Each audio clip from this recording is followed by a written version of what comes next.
Hai semuanya, selamat datang kembali di channel saya. Di video kali ini saya akan menjelaskan tentang apa itu pupuk organik cair dan cara membuat pupuk organik cair dengan bahan-bahan yang ada di sekitar kita. Apa sih itu pupuk organik cair? Pupuk organik cair adalah pupuk yang tersedia dalam bentuk cair. Pupuk organik cair dapat diartikan sebagai pupuk yang dibuat secara alami melalui proses fermentasi sehingga menghasilkan larutan hasil pembusukan. Berikut beberapa keunggulan dari pupuk organik cair. Yang pertama, tanpa efek samping, aman bagi tanaman meskipun digunakan secara terus-menerus. Juga tidak memiliki kandungan yang buruk bagi kesehatan manusia. Kualitas tanaman pun lebih bagus, sehingga tanaman sehat dan tidak mudah terserang penyakit. Yang kedua yaitu mengandung asam-asam organik seperti asam humik, asam fulvik, hormon, dan enzim yang tidak terdapat pada formulasi anorganik. Kandungan ini membuat aman bagi tanaman, tanah, ekosistem, serta mikroorganisme.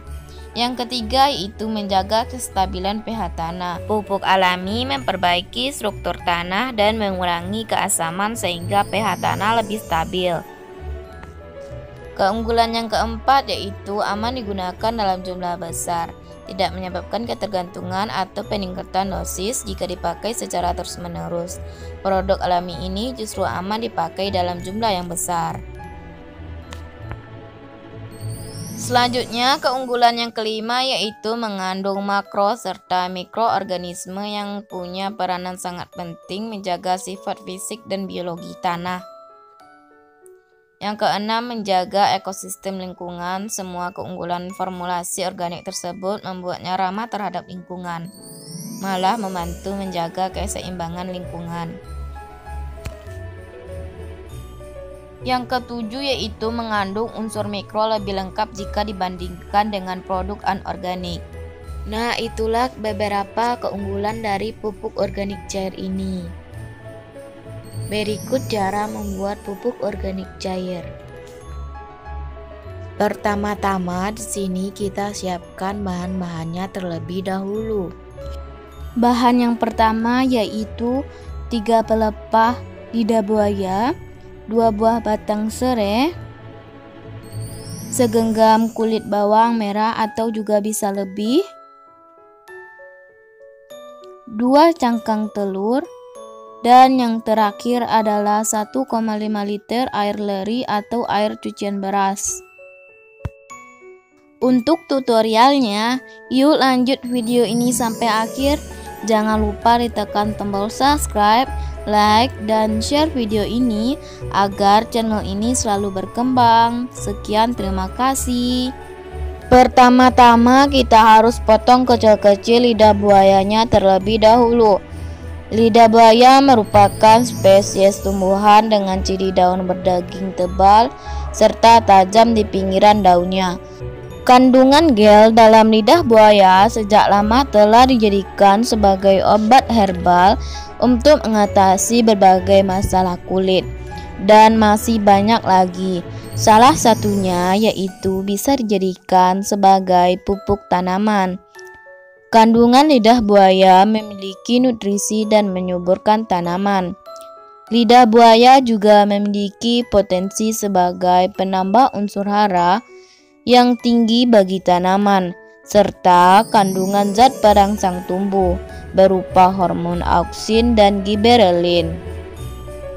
Setelah dipotong kecil-kecil, selanjutnya kita akan potong kecil-kecil serehnya. Serai ini dapat dijadikan sebagai pupuk serta sebagai pestisida nabati atau pengendali hama dan penyakit yang menyerang tanaman. Serai mengandung enzim yang bernama citronella yang tidak disukai nyamuk dan beberapa serangga lainnya. Oleh karena alasan tersebut, serai dapat digunakan sebagai pestisida nabati untuk pengendali hama pada tanaman.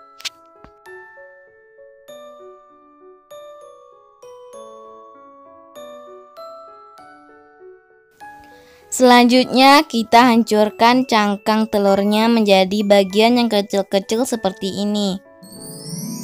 Cangkang telur memiliki kandungan utama kalsium karbonat sebesar 90%. Kandungan ini menjadi unsur hara paling penting bagi perkembangan tanaman agar tumbuh sehat. Selanjutnya kulit bawang. Di sini saya menggunakan kulit bawang 3 genggam saja. Bisa juga digunakan 1 genggam ya, atau lebih. Unsur hara yang ada di dalam kulit bawang merah seperti kalium, magnesium, fosfor, dan besi yang dapat dimanfaatkan sebagai penyubur tanaman. Dan bawang merah memiliki kandungan auksin dan giberelin yang merupakan hormon pertumbuhan, sehingga kulit bawang merah dapat dijadikan sebagai zat pengatur tumbuh. Kulit bawang merah juga sebagai pestisida nabati karena memiliki senyawa aketogenin. Selanjutnya, air cucian beras atau air leri dapat merangsang pertumbuhan vegetatif tanaman, terutama dari komponen vitamin B1. Kemudian membantu pembentukan klorofil sehingga tanaman lebih hijau.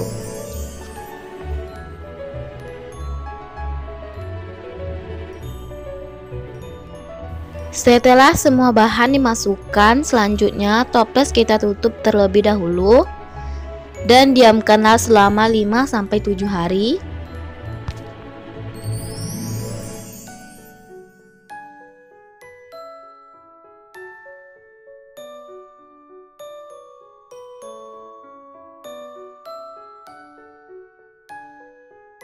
Seperti inilah kelihatan setelah didiamkan selama 1 minggu. Selanjutnya kita tambahkan air dengan perbandingan 1:3, 1 untuk pupuk organik cair dan 3 untuk air biasa.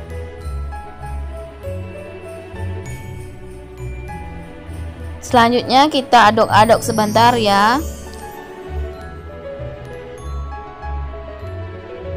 Di sini saya sengaja tidak menyaringnya terlebih dahulu karena ampas dari saringannya ini bisa juga dijadikan sebagai pupuk organik.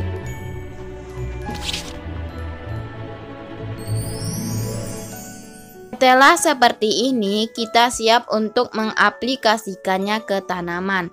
Semua tanaman bisa diaplikasikan dengan pupuk organik cair ini, termasuk tanaman sayur-sayuran, buah-buahan, tanaman cabai, atau yang lain-lain sebagainya.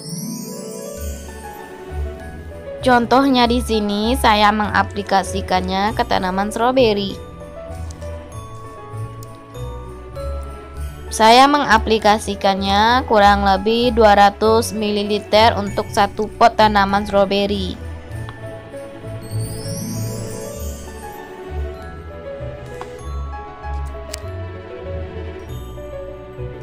Nah, itulah bahan-bahan pupuk organik cair yang dapat kita buat di rumah dengan cara yang sederhana. Kita dapat menyuburkan tanaman-tanaman yang ada di rumah. Selamat mencoba di rumah ya. Sekian, terima kasih.